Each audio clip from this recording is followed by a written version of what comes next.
You should know 10 things you should never say to a pregnant woman. Being a pregnant woman is challenging enough without having to deal with these thoughtless, smug and sometimes even cruel comments. What not to say to a pregnant woman. 1. You look like you're about to burst. Translation: you look like a beached whale. I began hearing this gem at about week 32 of my pregnancy. From everyone from waitresses to the sales girl at Pier 1 Imports.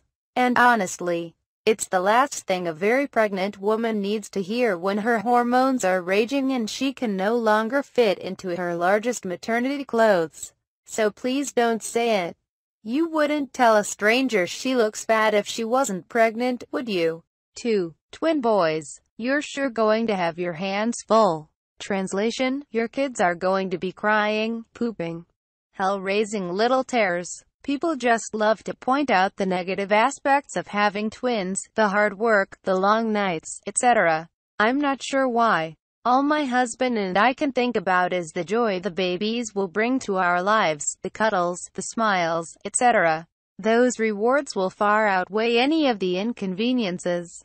Double trouble, sure, but also double the fun. 3. Get all the sleep you can now. Translation: you are never going to sleep again.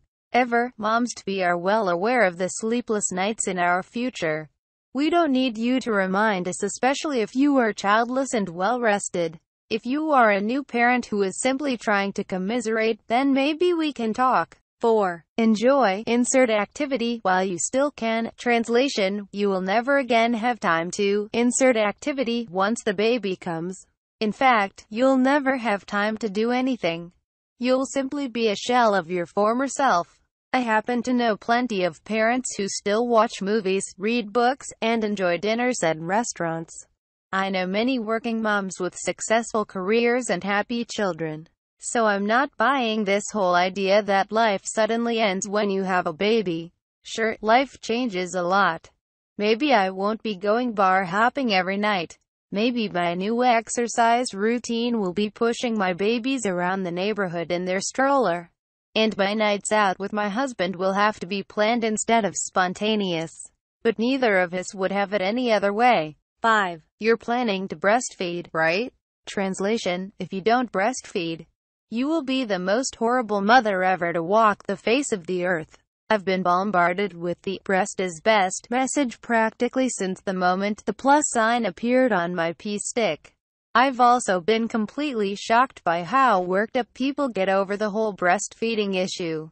The checkout lady at the grocery store does not need to know whether I plan to give my babies my boob or a bottle. The truth is, the way a mother chooses to feed her child is a very personal decision. And only she knows what is best for her and her baby. 6.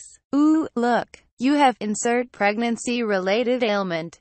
Translation: EW, gross. Stings to be you. My pedicurist gleefully announced during my 33rd week that I'd developed a few varicose veins.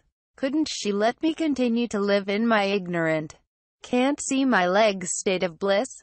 The lesson: if you spot a pregnant woman sporting ankles, chipmunk cheeks, or any other pregnancy-related nuisance, there's no need to point it out to her. Simply tell her she's beautiful, because she is.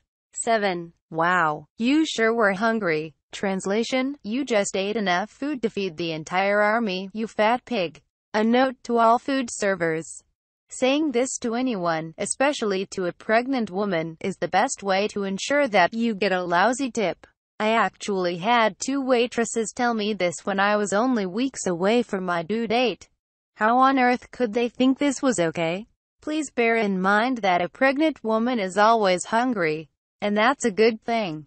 Because expectant moms are generally supposed to consume an extra 300 calories per day for each baby she is carrying, even more than that if she is very active, like me. So I will pig out with pride. 8. Wow, twin boys, girls. Too bad it wasn't one of each, you'd be done. Translation: you are a complete failure for being pregnant with 2 babies of the same sex. You must now try for the boy, girl, or you will never feel whole. The number of times an expectant mom of same-sex twins will hear this statement throughout her pregnancy is staggering. It's as if having at least one child of each gender is the only acceptable outcome to starting a family. And it makes no sense to me. My husband and I are over the moon about our 2 boys. And people should not assume anything different. If we do decide to have a 3rd baby, it will be because we want another child to love, not because we wish one of our boys had been a female. 9. Do twins run in your family? Translation: did you conceive your twins naturally, or with the help of fertility treatments? The answer is that twins run on my mom's side of the family. Does that mean my husband and I conceived our twins naturally? Not necessarily. Does it matter? No. 10. Good luck with your twins. I have a 6-month-old baby and couldn't imagine having to. Translation: you are totally screwed. My response to this is usually a polite smile before I walk away. But what I really want to say is, well, I couldn't imagine having only one. Because now that I've grown to love my unborn babies, it's true. I couldn't fathom a life without both of them.